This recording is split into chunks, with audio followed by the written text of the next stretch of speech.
गेली 2004 मध्ये आम्ही सुप्रीम कोर्टात गेल्यानंतर महाराष्ट्र सरकार कर्नाटक गव्हर्नमेंटनं आपला हक्क सांगण्यासाठी बेळगावमध्ये 2006 पासून नवीन विधिमंडळ बांधून अधिवेशन घेण्याला सुरुवात केली आणि बेळगाववर आपला हक्क सांगण्याचा एक प्रयत्न कर्नाटक सरकार करत आहे।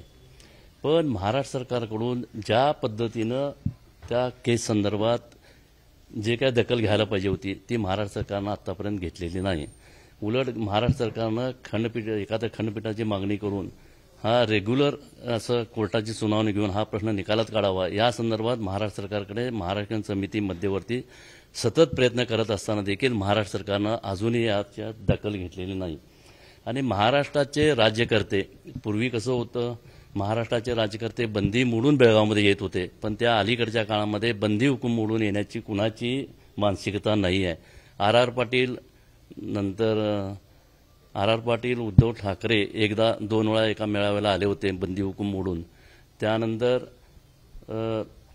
ND पाटील साहेब शेवटपर्यंत आमच्याबरोबर होते, तोपर्यंत कुठलीच अडचण आम्हाला नव्हती आणि कोल्हापूरची जनता कायम आपल्याबरोबर राहिल्यामुळे आम्हाला थोडासा आधार आहे। आज देखील कोल्हापूरमध्ये कालच उद्धव ठाकरेंनी एक पत्र काढलेलं आहे की कोल्हापूरच्या शिवसेनेला बेळगावला जाण्याचा एक आदेश दिलेला आहे। त्यामुळे थोडंसं ते कर्नाटक सरकार नरमाईची भूमिका घेत आहे। तेव्हा महाराष्ट्राच्या सर्वपक्षीय नेत्यांनी एकदा या प्रश्नावर कायमचा सोक्षमोक्ष लावण्यासाठी आणि सतत सुनावणी घेऊन हा प्रश्न मोकळा करावा यासाठी आम्ही सतत मागणी करत आहोत।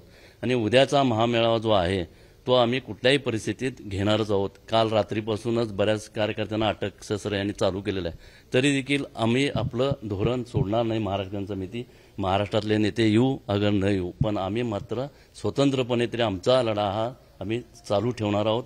आणि आजपासून उद्यापर्यंत जे काय अटक होईल ते होईलच, पण आपलं धोरण आणि आपलं जे तत्व आहे महाराष्ट्रात येण्याचं ते आम्ही कायमस्वरूपी ठेवणार आहोत।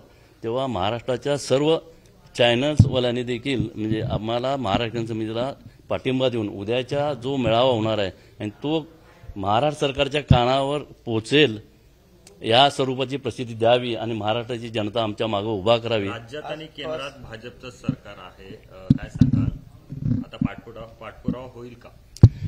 महाराष्ट्राच्या जर सरकारनं मनात आणलं तर हा पाठपुरावा होऊ शकतोय आणि सतत याची सुनावणी होऊ शकते, पण महाराष्ट्र सरकारनं आतापर्यंत 10 वर्षामध्ये कुठलीच भूमिका घेतली नाही।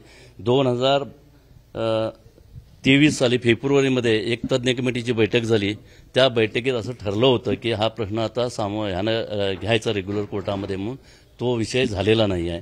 तेव्हा यापुढे तरी नवीन सरकारनं करावं आणि मागच्या सरकारमध्ये जे आमचे हे होते समन्वय मंत्री ते त्यावेळी आहेत जवळपास, तेव्हा या लोकांनी प्रयत्न करावा असं आम्ही त्यांना कळकळीची विनंती करतो।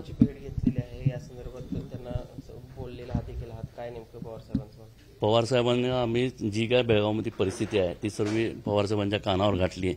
त्यांनी आज आपण CMशी बोलतो म्हटल्यात मुख्यमंत्र्यांची याबद्दल आणि कोर्टाच्या केसबद्दलही आपण बोलतो म्हटल्यात, पण त्यांनी म्हटलं की महाराष्ट्रानं हे बंदी हुकूम झुगारून महाराष्ट्राच्या राज्यकर्त्यांनी त्या ठिकाणी गेलं पाहिजेत असं त्यांनी आपली भूमिका म्हटली। कुणाला निमंत्रण दिलं उद्याचं? आम्ही सर्व पक्षाच्या लोकांना निमंत्रण केलेलं आहे। कालपासून किती जणांना अटक केली? काल रात्रीपासून अटकशस्त्र म्हणजे काय, आता नजर काय ते ठेवल्यासारखं ठेवलेत की एखादा कार्यकर्ता असेल त्याच्या घरासमोर 4 पोलीस ठेवायचे, म्हणजे आजची महाराष्ट्राची परिस्थिती बघून पुढचं ते करणार आहेत। ABP माझा, उघडा डोळे बघा नीट।